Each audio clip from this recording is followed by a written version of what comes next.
Hello hello. तो कैसे हैं आप लोग? तो मैं आपका भाई यू रामलाल आ गया भाई फोर्थ क्लास में यूनिट एंड डायमेंशन के, जिसमें जो भी क्वेश्चन सर ने कराए हैं हम उसको वन बाय वन करके सॉल्व करेंगे। तो स्टार्ट करेंगे हम अपने पहले सवाल से। क्या है भाई पहला question? The pair of quantity which have same dimension. तो क्या मैंने कल ही आपको बताया था, जो वेट होता है, वेट में एक डब्ल्यू मतलब वर्क, ई मतलब energy, T means torque, work और टॉर्क का डायमेंशन सेम होता है। और यंग मॉडुलस और एनर्जी डेंसिटी को एनर्जी पर यूनिट वॉल्यूम भी बोलते हैं और इसको एनर्जी डेंसिटी भी बोलते हैं। ये कहाँ पढ़े हैं हम? ये हम पढ़े हैं सॉलिड में, ठीक। लेकिन यहाँ पर एनर्जी है तो ये गलत हो गया, तो हमको सही वाला बताना था। अब अगला question, dimension of electric resistance. भाई फेवरेट क्वेश्चन नीट वालों का, इस बार तो शायद इसका क्वेश्चन 12th के बोर्ड एग्जाम में आया था। तो अगर आपको रेजिस्टेंस का डायमेंशन निकालने के लिए बोल दे तो आप क्या करेंगे? एक फॉर्मूला याद रखेंगे हीटिंग इफेक्ट का, जूल्स लॉ का, जो होता है आई स्क्वायर आर टी। यहाँ से जो आर के लिए फॉर्मूला बनेगा वही चीज़ हमको डायमेंशन देगा, ठीक है। ऊपर क्या है? हीट। हीट क्या है? एक टाइप की एनर्जी, और एनर्जी का डायमेंशन ई बराबर एम सी स्क्वायर से ये हो जाता है, लास्ट क्लास से बताते आ रहा हूँ। आई क्या है? करंट है, तो करंट का दो डायमेंशन। टी क्या है? टी टाइम है, तो टाइम का वन डायमेंशन, तो ऊपर जाएगा। तो यम तो एज इट इज़ रहेगा, यल टू एज इट इज़ रहेगा। टी का पावर +1 है, ऊपर जाके -1 होगा, तो टी -3 हो जाएगा। ए का पावर A2 है, तो ऊपर जाके कितना हो जाएगा? -2। तो ये मेरा रेजिस्टेंस का डायमेंशन आ गया। अब आगे आगे का dimension, self inductance. Self inductance क्या होता है? ये क्या होता है? R। ये क्या होता है? L। L का डायमेंशन क्या होता है भाई? L के डायमेंशन के लिए हम किसका भी डायमेंशन निकालना होता है, तो हालांकि जो एक एम स्टार है, हम ऐसा फॉर्मूला ढूंढते हैं जिसमें फोर्स या एनर्जी हो।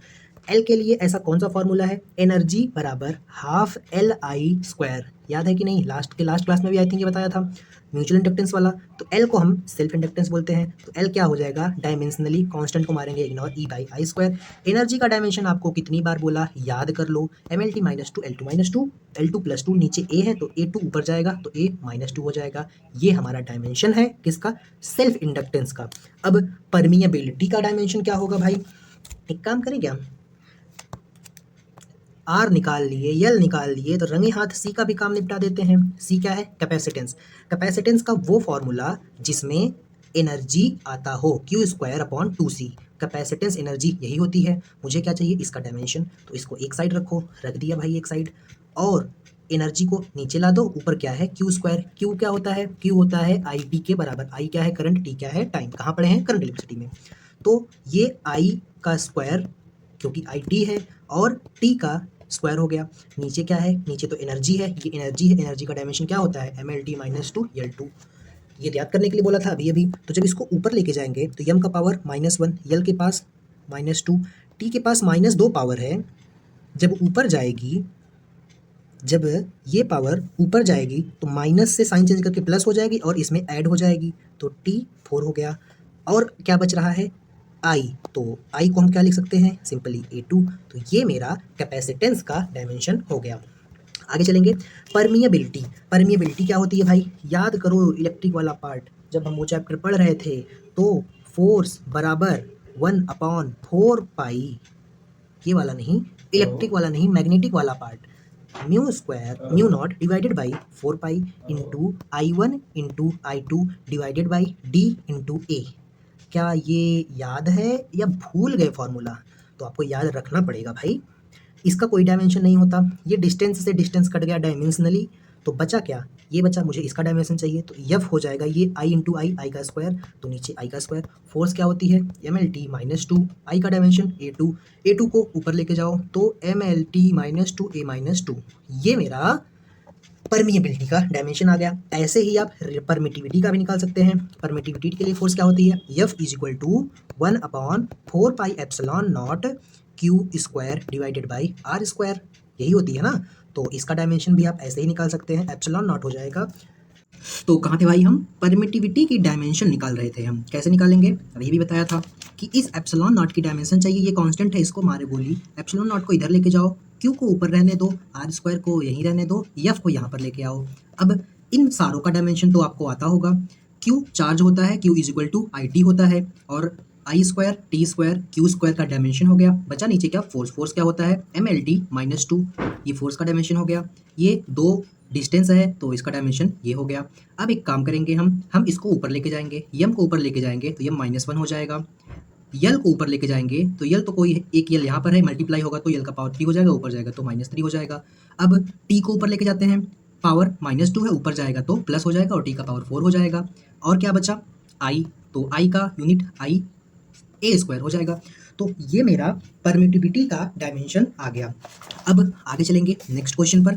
अगला क्वेश्चन क्या है भाई हमारा, ओ माय गॉड, 2011 नीट में आया हुआ ये सवाल है, बहुत ही अच्छा सवाल है। क्या है क्वेश्चन, डेंसिटी दी है सीजीएस यूनिट में, हमको सिस्टम ऑफ यूनिट, उस यूनिट में इसकी वैल्यू निकालनी है जिस यूनिट में लेंथ का जो एक लेंथ है वो 10 सेंटीमीटर के बराबर है, मास जो है वो 100 ग्राम के बराबर है, तो डेंसिटी उस मटेरियल की क्या होगी। मुझे क्या बतानी है, वैल्यू। मैंने बोला था वर्ड को फोकस करो, यूनिट बतानी है कि वैल्यू बतानी है। अब अगर वैल्यू बतानी है तो हमारा नूनू इसमें लग जाएगा। नूनू क्या होता है भाई, N1 U1 = N2 U2। अब N1 की वैल्यू हमको ये दी है तो नंबर कितना है 4, यूनिट क्या है ग्राम और नीचे सेंटीमीटर का क्यूब।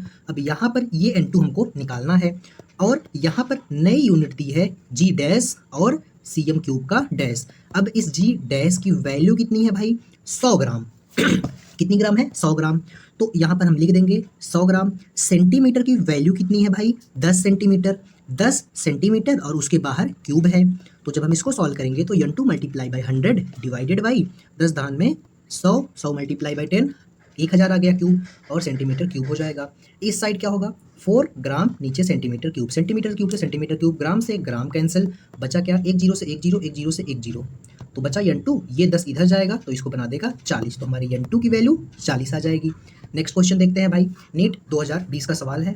स्ट्रेस की डायमेंशन बतानी है। क्या होता है स्ट्रेस, स्ट्रेस तो सिंपल हो जाता है, फोर्स अपॉन एरिया। फोर्स का डायमेंशन तो आपको याद करना था, तो mLT-2 फोर्स का डायमेंशन, एरिया में 2 लेंथ आता है, लेंथ जब ऊपर जाएगा तो माइनस हो जाएगा ये वाला, और -2 से +1 को हम जोड़ेंगे तो -1 बचेगा और T-2, ये हमारा स्ट्रेस का डायमेंशन आ गया। और ये स्ट्रेस का डायमेंशन प्रेशर के बराबर होता है, क्योंकि प्रेशर का डायमेंशन भी फोर्स अपॉन एरिया ही होता है। अब मैग्नेटिक फ्लक्स और मैग्नेटिक फील्ड क्या होती है भाई, मैग्नेटिक फ्लक्स और मैग्नेटिक फील्ड याद करो उस दिन को जब हम पढ़ रहे थे मूविंग चार्जेस एंड मैग्नेटिज्म, और हमने एक फॉर्मूला पढ़ा था, फोर्स बराबर बिल। तो इसमें ये है मेरा क्या, मैग्नेटिक फील्ड, ये है फोर्स, ये है आई करंट, ये है लेंथ। हमको इसका डायमेंशन चाहिए तो उसके फॉर्मूले को यूज़ करेंगे, force divided by IL। Force का डायमेंशन क्या होगा, mLT-2, करंट का डायमेंशन A1, लेंथ का डायमेंशन L1, इसको लेके जाओ ऊपर तो इस लेंथ से ये लेंथ कैंसिल हो जाएगी, और यम ऊपर जाएगा तो क्या हो जाएगा, यल तो 0 हो गया, T 2 है और A -1 हो जाएगा। तो ये हमारे मैग्नेटिक फील्ड की डायमेंशन हो गई। अब मैग्नेटिक फ्लक्स या मैग्नेटिक फील्ड की सेम ही होती है। अब आगे चलेंगे, कोएफिशिएंट ऑफ विस्कोसिटी। क्या आपको मैचिंग द कॉलम में मैंने बताया था ये क्वेश्चन कि कोएफिशिएंट ऑफ विस्कोसिटी के लिए हम फोर्स लगाते हैं किसके ऊपर, नूर के ऊपर। तो ये जो नूर में n जैसा दिखता है यही होता है कोएफिशिएंट ऑफ विस्कोसिटी, और force upon v into R. Force की डायमेंशन mLT-2, v की डायमेंशन LT-1, r की डायमेंशन L। क्या मैंने सब याद किया है, अरे यार इसमें याद करने वाला क्या है, फोर्स और एनर्जी याद किया है। r का L होता है, v का L/T होता है, सिंपल। तो जब हम इसको कैंसिल करेंगे तो क्या होगा, यहाँ पर हमारा ये L mLT-2 फोर्स हो गया, नीचे ये वेलोसिटी हो गई, ये लेंथ हो गई, ये लेंथ इस लेंथ से मल्टीप्लाई होगी तो 2 लेंथ हो जाएगी हमारी, तो हमारी 2 लेंथ हो गई। नीचे क्या है, नीचे L स्क्वायर हो गया और T-1 हो गया, ये लेंथ ऊपर जाएगी तो पावर इसकी चेंज हो जाएगी, -2 हो जाएगी, और -2 को +1 में करेंगे तो इक्वेट -1 आएगा, और ये T की पावर ऊपर जाएगी तो साइन चेंज कर लेगी तो ये -1 हो जाएगा। तो ml-1 T-1 मेरा आंसर हो जाएगा किसका, कोएफिशिएंट ऑफ विस्कोसिटी का। उसके लिए हमको ये फॉर्मूला याद होना चाहिए। फ्लूइड चैप्टर अगर आपने नहीं पढ़ा तो आपको इस फॉर्मूले के बारे में नहीं पता होगा। अब अपना नेक्स्ट क्वेश्चन क्या है भाई, नीट 2009 में आ चुका है ये क्वेश्चन। सिंपल सा क्वेश्चन है, फिजिकल क्वांटिटी दी है और mLT का डायमेंशन के बारे में दिया है कि इसकी पावर A है, B है, C है, तो कौन सी स्टेटमेंट करेक्ट है। अब यहाँ पर वेलोसिटी दिया, तो वेलोसिटी क्या होती है, वेलोसिटी मेरी डिस्टेंस अपॉन टाइम होती है। डिस्टेंस में एक लेंथ आता है, टाइम में एक टाइम आता है, तो जब ये ऊपर जाएगा तो LT-1 हो जाएगा, मतलब m0 L1 T-1। तो यहाँ पर C की वैल्यू, B की वैल्यू, A की वैल्यू, तो A की वैल्यू 0 है तो ये तो नहीं होगा, तो कौन सा वाला होगा मेरा, सब चेक करना पड़ेगा एक एक को धीरे धीरे। अब वैसे ही हम अगले क्वेश्चन में भी चेक करेंगे। नेक्स्ट ऑप्शन कौन सा है, एक्सेलरेशन फोर्स। तो एक्सेलरेशन की डायमेंशन LT-2, फोर्स की डायमेंशन MLT-2, ये दोनों भी नहीं है। लेकिन यहाँ पर देखो प्रेशर दिया है, प्रेशर की डायमेंशन क्या होती है, प्रेशर होता है फोर्स अपॉन एरिया, मतलब MLT-2 divided by L2, L2 ऊपर जाएगा तो ML-1 T-2 ये होगी। जहाँ पर यहाँ पर A की वैल्यू 1 है, B की वैल्यू -1 है, C की वैल्यू -2 है, मतलब कौन सा वाला ऑप्शन, फोर्थ वाला। ठीक है, ठीक है, आगे चलेंगे नेक्स्ट क्वेश्चन पर। किसका किसका डायमेंशन सेम है, तो आपको सेम डायमेंशन वाले दो एक पेयर बताना है। तो एनर्जी डेंसिटी का डायमेंशन, एनर्जी डेंसिटी को एनर्जी पर यूनिट वॉल्यूम कहते हैं, और यंग मॉड्यूलस का डायमेंशन सेम आता है, दोनों का डायमेंशन प्रेशर जैसा आता है। चाहे तो आप इसको याद कर लें या मैं करके दिखा देता हूँ। एनर्जी क्या होती है, MLT-2 L2, V क्या होता है, L का पावर क्या होता है, या तो ऐसे भी कर सकते हैं कि यंग मॉडुलस का डायमेंशन किसके बराबर होता है, फोर्स अपॉन एरिया के। यंग मॉडुलस क्या होता है, स्ट्रेस अपॉन स्ट्रेन, स्ट्रेस का कोई डायमेंशन नहीं तो फोर्स अपॉन एरिया। ठीक है, ठीक है। एनर्जी डेंसिटी क्या होती है, energy per unit volume. Energy को हम क्या लिख सकते हैं, फोर्स इंटू डिस्प्लेसमेंट। वॉल्यूम को हम क्या लिख सकते हैं, एरिया इंटू लेंथ। डायमेंशनली इससे ये कट गया, ये इसके बराबर आ गया, ऐसे भी कर सकते हैं भाई। तो कौन सा वाला ऑप्शन होगा, 1 और 4, मतलब फर्स्ट वाला। नेक्स्ट क्वेश्चन देखते हैं भाई, which pair have equal dimension. कल ही बताया था, एग्जाम में बार बार पूछते हैं, वर्क, एनर्जी और टॉर्क, और यहाँ पर एनर्जी और टॉर्क दिया है तो इसका डायमेंशन सेम होगा। अब इस क्वेश्चन को ध्यान से देखो, इसने हमको यूनिट दे दिया है, इलेक्ट्रिक फील्ड किसी रीजन में इतना है तो SI यूनिट ऑफ A और B बताओ। अगर किसी फील्ड में इलेक्ट्रिक फील्ड इतना है, यहाँ पर प्लस क्यों लगाया है, क्योंकि डायमेंशनली दोनों बराबर होंगे, डायमेंशनली। ठीक है, मुझे किसकी डायमेंशन बतानी है, A और B की। ठीक है, तो कैसे बताएंगे भाई, तो पहले A की डायमेंशन निकालते हैं। A की डायमेंशन निकालने के लिए A को यहीं रहने दो, E multiply by X। Electric field की डायमेंशन क्या होती है, इलेक्ट्रिक फील्ड की हमारी जो डायमेंशन होती है मुझे भी नहीं पता, लेकिन F इजिक्वल टू QV होता है, ये मुझे पता है। तो E क्या हो जाएगा, F बाई Q। F का यूनिट होता है न्यूटन, Q का कूलम, तो न्यूटन पर कूलम, न्यूटन पर कूलम E का डायमेंशन होता है, या यूनिट भी कह सकते हैं। तो E का यूनिट कितना हो गया, न्यूटन पर कूलम।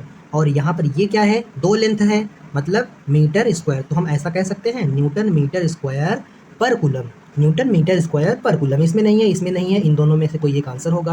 अब इसमें भी तो यही सेम चीज़ करेंगे, इसका यूनिट न्यूटन पर कूलम, और ये वाई क्यूब है, तो न्यूटन, पिछले वाले में आया था न्यूटन पर कूलम मीटर स्क्वायर, यहाँ पर मीटर क्यूब होगा और उसके बाद पर कूलम होगा, मतलब ये वाला नहीं होगा, ये वाला हो जाएगा।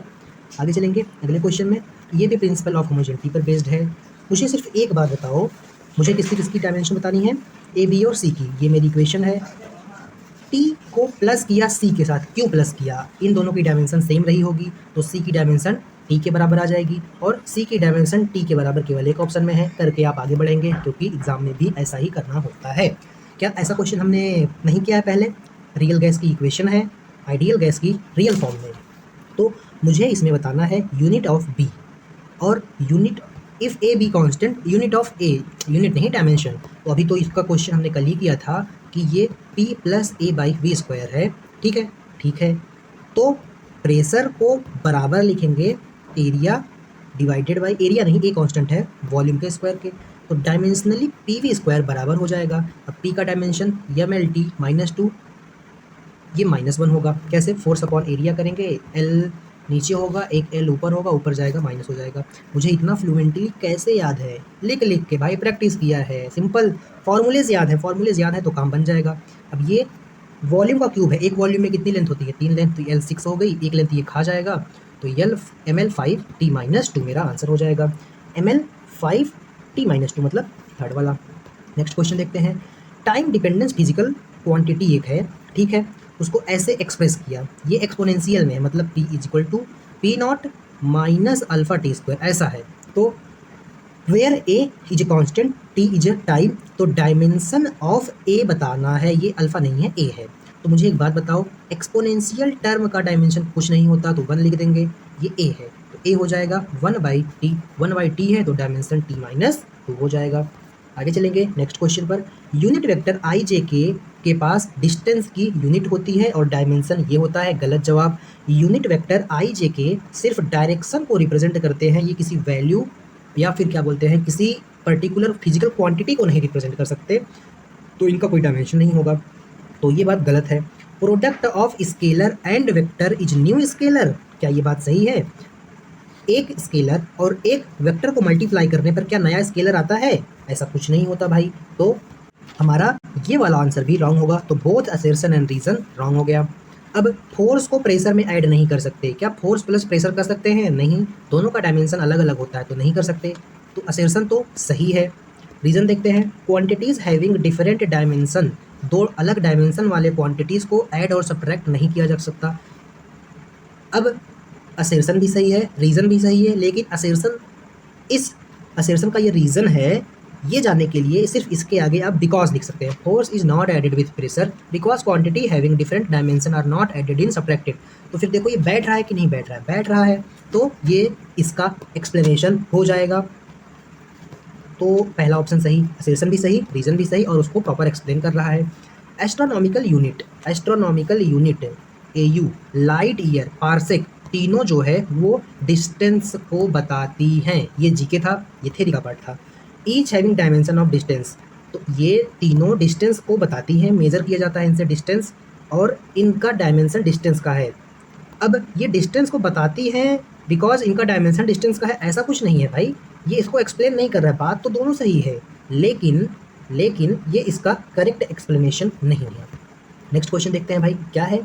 दो फिजिकल क्वांटिटी है ए बी, ठीक है, डिफरेंट डायमेंशन की हैं, तो क्या क्या उसमें कर सकते हैं? अगर अलग फिजिकल क्वांटिटी है तो ऐड नहीं कर सकते, सब्ट्रैक्ट नहीं कर सकते। इसमें भी ऐड कर दिया है तो ये भी गलत हो गया। लेकिन एक को स्क्वायर करके दूसरे में ऐड कर सकते हैं, हो सकता है उसको स्क्वायर करने पर इसके डायमेंशन से मैच हो जाए। मल्टीप्लाई करके ऐड कर सकते हैं और मल्टीप्लाई कर सकते हैं। तो बी, ये तीनों सही है, ये तीनों गलत है। आगे चलेंगे नेक्स्ट क्वेश्चन पर। अब इस क्वेश्चन में हमको b/c का डायमेंशन बताना है। तो जो साइन थीटा के अंदर टर्म होता है वो हमारा डायमेंशन लेस होता है। इसको इस तरफ भेजो तो BT = CX, b/c = x/t। मुझे इसका डायमेंशन बताना था, तो ऊपर x है, x मतलब एक डिस्टेंस, नीचे टाइम है तो एक टाइम, तो LT-1 मेरा डायमेंशन आ गया किसका? b/c का। अब इस क्वेश्चन को देखो, बेहतरीन क्वेश्चन है। ये पूरा टर्म डायमेंशन लेस होता है, लेकिन इसमें माइनस है, इसमें प्लस है। इसका क्या मतलब कि डायमेंशनली ω/t बराबर होगा kx के, बराबर होगा फाई के, जो कि इक्वल होगा 1 के। तो सबका डायमेंशन बताओ। तो इसका डायमेंशन तो कुछ नहीं होगा, फेस है ना, इसका डायमेंशन नहीं होगा, यूनिट होगा। और kx का डायमेंशन कैसे निकालेंगे? तो एक काम करो, ω/t = किसका डायमेंशन बताना है? ω/t = 1, kx = 1। किसका डायमेंशन चाहिए? k का, तो k का हो जाएगा 1, तो 1 डिवाइडेड बाई x, k का डायमेंशन हो जाएगा L-1। अब इसमें इसका डायमेंशन चाहिए, तो t को इस साइड लेके आओ, तो w = 1/t हो जाएगा, इसका डायमेंशन हो जाएगा t-1। तो इसका डायमेंशन आ गया। a का डायमेंशन क्या होगा भाई? ये पूरी क्वांटिटी, ये थीटा अंदर डायमेंशन लेस होता है, तो ये y इसके बराबर आ जाएगा, तो a का डायमेंशन सिंपली L आ जाएगा, इसका डायमेंशन t-1 आ जाएगा, इसका डायमेंशन L-1 आ जाएगा, ये डायमेंशन लेस होगा। अब ये क्वेश्चन देखते हैं, ये भी प्रिंसिपल ऑफ होमोजेनिटी पर बेस्ड है। क्या है? डायमेंशन ऑफ अल्फा और बीटा बतानी है। तो ई के जो पावर में रहता है उसका भी कोई डायमेंशन नहीं होता, तो अल्फा t = 1, तो अल्फा = 1/t, तो अल्फा का डायमेंशन t-1 हो जाएगा। अब मुझे बीटा की भी डायमेंशन बतानी है। अब यहाँ पर v क्या है? वेलोसिटी है, इसका कोई डायमेंशन नहीं होगा, तो डायमेंशनली v = अल्फा/बीटा, तो b को हम लिख सकते हैं अल्फा/v। अल्फा की डायमेंशन क्या है? अब ये भी निकाला भाई, t-1 है। वेलोसिटी की L-t-1 है, L को ऊपर लेके जाओ, L माइनस हो गया, इसको लेके जाओ तो ये प्लस हो गया, तो इससे ये कैंसिल हो जाएगा, t वाला टर्म इससे ये कैंसिल हो जाएगा, तो बीटा का डायमेंशन आ जाएगा मेरा L-1 के बराबर। आगे चलते हैं। इस क्वेश्चन में देखो, अल्फा बीटा गामा तीनों का डायमेंशन बताना है। तो क्या इस इक्वेशन को मैं डायमेंशनली ऐसा लिख सकता हूँ? हाँ, डायमेंशनली ऐसा हम लिख सकते हैं। तो यहाँ से अल्फा की डायमेंशन क्या हो जाएगी? v/t के, v/t क्या होता है? एक्सेलरेशन की डायमेंशन L-t-2, तो अल्फा की डायमेंशन मुझे मिल गई। बीटा की बात करते हैं, बीटा की डायमेंशन क्या होगी? तो बीटा को कंपेयर करो वेलोसिटी से, तो बीटा हो जाएगा velocity divided by x। Velocity की डायमेंशन L-t-1, x की डायमेंशन लैग हो गया, x की डायमेंशन सिंपल L से L कटा, बीटा की डायमेंशन t-1। अब आते हैं गामा पे। गामा की डायमेंशन क्या होगी भाई? गामा की गामा को कंपेयर करो वेलोसिटी से, तो गामा हो जाएगा velocity divided by x T. Velocity की डायमेंशन यल टी माइनस वन, ठीक है। यक्स यल है, टी सिंपल टी है, तो यल से यल कैंसिल, ये टी ऊपर जाएगा तो टी साइन चेंज कर लेगा तो टी माइनस टू गामा की हमारी डायमेंशन आ जाएगी। तो alpha beta gamma I think जहाँ तक मुझे लगता है सब हो गया। तो बाकी क्या है, बाकी एलसीआर पर बेस्ड एक क्वेश्चन बाकी है, शायद मैंने वो क्वेश्चन स्किप कर दिया है। तो बस आप इतना याद रखिएगा कि जो टाइम होता है, टाइम हम यहाँ पर यल सी आर को यूज़ करेंगे। ध्यान देना है एक एक वर्ड पर, फॉर्मूला आप इसको रट लो। टाइम जो होता है वो किसके बराबर होता है, लार के। लार क्या होता है, लड़के समझ गए होंगे लार किसकी बात हो रही है। और ये टाइम बराबर होता है सी आर के। सी आर क्या है भाई, जैकॉल को सी आर बोलते हैं हिंदी में। जैकॉल क्या होता है, अब जो लड़के गांव के होंगे जो लोग, वो सी आर का मतलब तो अच्छे से समझ गए होंगे, जो रात को खेत में आता है। इंग्लिश मीडियम वाले जैकॉल चेक कर लो। तो टाइम की डायमेंशन ये होती है, और एक टाइम की डायमेंशन और होती है इसके फॉर्म में एलसी। एलसी क्या होता है भाई, एलसी होता है लिविंग सर्टिफिकेट। जब स्कूल में तुमने मस्ती की तो तुमको प्रिंसिपल ने लिविंग सर्टिफिकेट देके बोला निकलो, तो तुम रोते हुए निकले, तो रूट लगा एलसी में, तो ये मेरी टाइम की डायमेंशन होती है। ऑब्वियस सी बात है यार, लिविंग सर्टिफिकेट थोड़ी है, इसका मतलब है सेल्फ इंडक्टेंस, कैपेसिटेंस, रजिस्टर, ठीक है, ठीक है। तो आप इसको याद रख लेंगे तो ज़्यादा अच्छा होगा। अब आप कैसे याद रखेंगे वो मैंने थोड़ा सा ट्राई किया, लार से और सी आर से और एल सी से। अब अगर दो अलग अलग फिजिकल क्वांटिटी है, एग्जाम्पल वर्क, एग्जाम्पल एनर्जी, तो क्या उनका डायमेंशन सेम हो सकता है? हाँ, वर्क और एनर्जी तो अलग अलग ही क्वांटिटी है, सेम है। अच्छा, दो डिफरेंट डायमेंशन वाली क्वांटिटी है, एनर्जी, प्रेशर, तो क्या फिजिकली ये सेम हो सकती हैं? कभी नहीं, ये कभी सेम नहीं हो सकती हैं। आगे चलेंगे नेक्स्ट क्वेश्चन में, थोड़ा सा जीके है। सारे नंबर्स, सारी चीज़ें चार पार्ट में डिवाइड होती हैं। एक होता है डायमेंशनल, उसकी कुछ ना कुछ डायमेंशन होगी और वो वेरिएबल नंबर होगा। सारे नंबर्स इसी में डिवाइड हैं। एक होगा जिसके पास डायमेंशन होगा, डायमेंशन लेस होगा, उसके पास कोई डायमेंशन नहीं होगा लेकिन वो वेरिएबल होगा। इसका एग्जांपल है रिलेटिव वेलोसिटी, स्ट्रेन एंगल। और एक होगा जिसके पास डायमेंशन तो होगा लेकिन फिक्स नंबर होगा। एग्जांपल कांस्टेंट, कैपिटल जी, क्या, कैपिटल जी। और स्पीड ऑफ लाइट और फ्लाइंग कांस्टेंट, सबकी वैल्यू फिक्स होती है लेकिन डायमेंशन होता है। अब जिसके पास डायमेंशन भी नहीं है और कांस्टेंट भी है, पाई और ई। आगे चलेंगे, which on the following dimensional constant, मतलब इसके पास डायमेंशन है और ये कांस्टेंट भी है, तो इसके पास तो कोई डायमेंशन नहीं होते भाई। तो आपको पता होगा कि रिलेटिव डेंसिटी का कोई डायमेंशन नहीं होता, रिफ्रैक्टिव इंडेक्स का नहीं होता, पॉइजन रेशियो का नहीं होता। ग्रेविटेशनल कांस्टेंट कैपिटल जी ऐसा इंसान है, अकेला नहीं है, इसके जैसा ही फ्लाइंग कांस्टेंट है, इसके जैसा ही स्पीड ऑफ लाइट है, जिनका वैल्यू तो फिक्स है लेकिन डायमेंशन है। आगे चलेंगे नेक्स्ट क्वेश्चन पर। अगला क्वेश्चन क्या है भाई, पहले ये क्वेश्चन कर लेते हैं।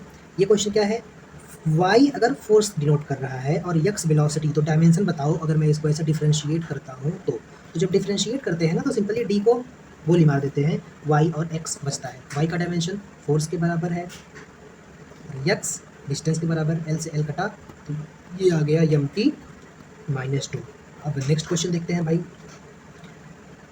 On the basis of dimension, decide which relation for displacement of particle is not correct. कौन सा रिलेशन करेक्ट नहीं है?